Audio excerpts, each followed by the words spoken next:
परमेश्वर के दैनिक वचन। कुछ लोग कहते हैं पौलुस ने अत्यधिक मात्रा में काम किया था और उसने कलीसियाओं के लिए बड़े बोझ को अपने कंधों पर उठाया था और उनके लिए इतना अधिक योगदान दिया था। पौलुस की 13 पत्रियों ने 2000 वर्षों के अनुग्रह के युग को बनाए रखा था और वे मात्र चारों सुसमाचारों के बाद दूसरे नंबर पर आते हैं। कौन उसके साथ तुलना कर सकता है? कोई भी यूहन्ना के प्रकाशित वाक्य के गूढ़ अर्थ को समझ नहीं सकता है, जबकि पौलुस की पत्रियां जीवन प्रदान करती हैं और वह कार्य जो उसने किया था वह कलीसियाओं के हित के लिए था। और कौन ऐसी चीजों को हासिल कर सकता था? और पतरस ने क्या काम किया था? जब मनुष्य अन्य लोगों को मापता है तो यह उनके योगदान के अनुसार होता है। जब परमेश्वर मनुष्य को मापता है तो यह मनुष्य के स्वभाव के अनुसार होता है। उन लोगों के मध्य जो जीवन की तलाश करते हैं, पौलुस ऐसा व्यक्ति था जो अपने स्वयं के सार को नहीं जानता था, जो परमेश्वर के विरुद्ध था, और इस प्रकार वह ऐसा व्यक्ति था जो विस्तृत अनुभवों से होकर गुजरा था, और ऐसा व्यक्ति था जो सत्य को अभ्यास में नहीं लाया था। पतरस अलग था। वह परमेश्वर के एक जीव के रूप में अपनी अपूर्णताओं, कमजोरियों एवं अपने भ्रष्ट स्वभाव को जानता था, और इस प्रकार उसके पास अभ्यास का एक मार्ग था कि उसके माध्यम से अपने स्वभाव को बदल दे। वह उनमें से एक नहीं था जिसके पास केवल सिद्धांत ही था, किंतु जो कोई वास्तविकता धारण नहीं करता था। ऐसे लोग जो परिवर्तित होते हैं वे नए लोग हैं जिन्हें बचाया गया है। वे ऐसे लोग हैं जो सत्य का अनुसरण करने के योग्य थे। ऐसे लोग जो नहीं बदलते हैं वे उनसे संबंधित हैं जो स्वाभाविक रूप से गुजरे जमाने की बेकार चीजें हैं। वे ऐसे लोग हैं जिन्हें बचाया नहीं गया है, अर्थात ऐसे लोग जिनसे परमेश्वर के द्वारा घृणा की गई है और जिन्हें ठुकरा दिया गया है। इससे कोई फर्क नहीं पड़ता है कि उनका कार्य कितना महान है, क्योंकि परमेश्वर के द्वारा उनका स्मरणोत्सव नहीं मनाया जाएगा। जब तू इसकी तुलना अपने स्वयं के अनुसरण से करता है तो तू अंततः पतरस या पौलुस के समान उसी किस्म का व्यक्ति है या नहीं, यह स्वतः ही प्रमाणित होना चाहिए। यदि जो कुछ तू खोजता है उसमें अभी भी कोई सच्चाई नहीं है, और यदि तू आज भी पौलुस के समान अभिमानी एवं गुस्ताख है और अभी भी उसके समान चतुराई से बोलते हुए स्वयं की ख्याति को बढ़ाने वाला व्यक्ति है, तो तू बिना किसी संदेह के एक पतित व्यक्ति है जो असफल हो जाता है। यदि तू पतरस के समान ही कोशिश करता है, यदि तू अभ्यास एवं सच्चे बदलावों की कोशिश करता है और अभिमानी या हठी नहीं है, किंतु अपने कर्तव्य को निभाने का प्रयास करता है, तो तू परमेश्वर का ऐसा प्राणी होगा जो विजय हासिल कर सकता है। पौलुस अपने स्वयं के सार एवं भ्रष्टता को नहीं जानता था, और वह अपने स्वयं की अनाज्ञाकारिता को तो बिल्कुल भी नहीं जानता था। उसने कभी मसीह के विषय में अपनी निंदनीय अवज्ञा का उल्लेख नहीं किया था, न ही वह बहुत अधिक खेदपूर्ण था। उसने केवल एक संक्षिप्त व्याख्या प्रस्तुत की थी, और अपने हृदय की गहराई में वह परमेश्वर के प्रति पूर्ण रूप से समर्पित नहीं था। हालांकि वह दमिश्क के मार्ग में गिर गया था, फिर भी उसने अपने भीतर गहराई से झांक कर नहीं देखा था। वह महज लगातार काम करके संतुष्ट था और उसने अपने आप को जानने और अपने पुराने स्वभाव को बदलने को महत्वपूर्ण विषय नहीं माना था। वह महज सत्य बोलकर एवं अपने स्वयं के विवेक के एक दास के रूप में दूसरों की आपूर्ति कर और अपने बीते पापों के लिए स्वयं को सांत्वना देने और स्वयं को माफ करने के लिए आगे से यीशु के चेलों को न सताकर संतुष्ट था। वह लक्ष्य जिसका उसने अनुसरण किया था वह भविष्य के मुकुट एवं क्षणिक कार्य से अधिक और कुछ नहीं था। वह लक्ष्य जिसका उसने अनुसरण किया था वह प्रचुर अनुग्रह था।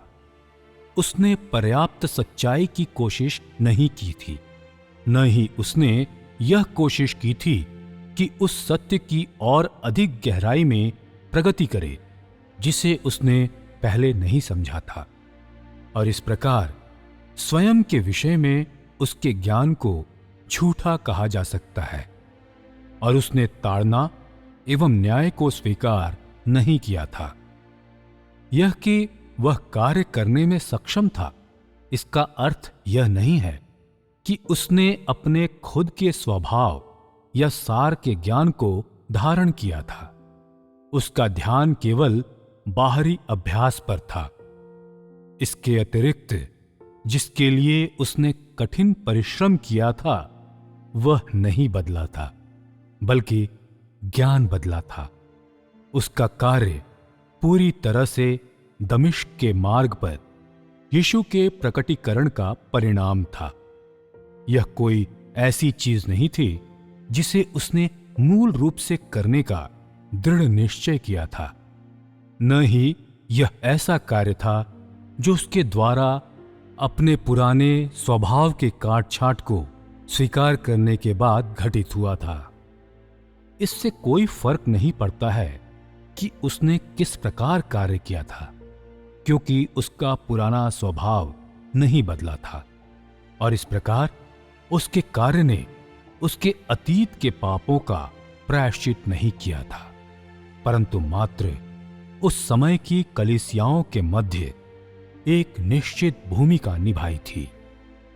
क्योंकि ऐसा ही कोई व्यक्ति जिसका पुराना स्वभाव नहीं बदला था, कहने का तात्पर्य है जिसने उद्धार प्राप्त नहीं किया था तथा सत्य से और भी अधिक विहीन था, वह उन लोगों में से एक बनने में बिल्कुल असमर्थ था जिन्हें प्रभु यीशु के द्वारा स्वीकार किया गया था।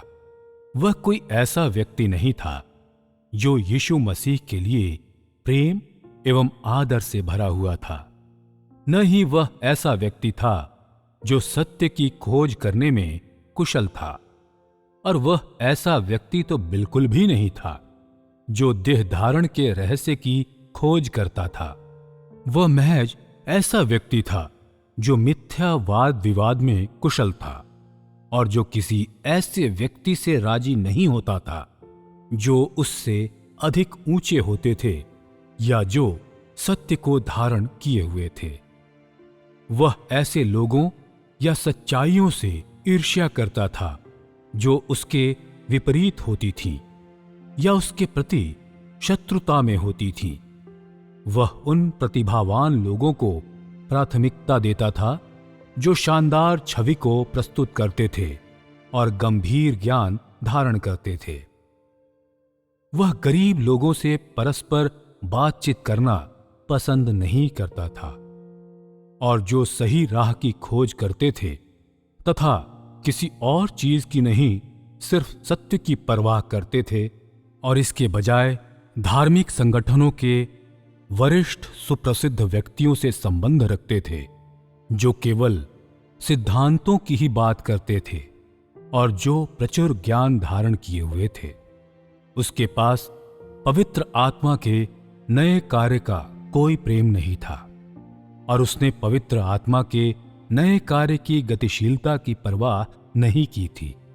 इसके बजाय उसने उन रीति विधियों एवं सिद्धांतों की तरफदारी की थी जो सामान्य सच्चाइयों से कहीं ऊंचे थे।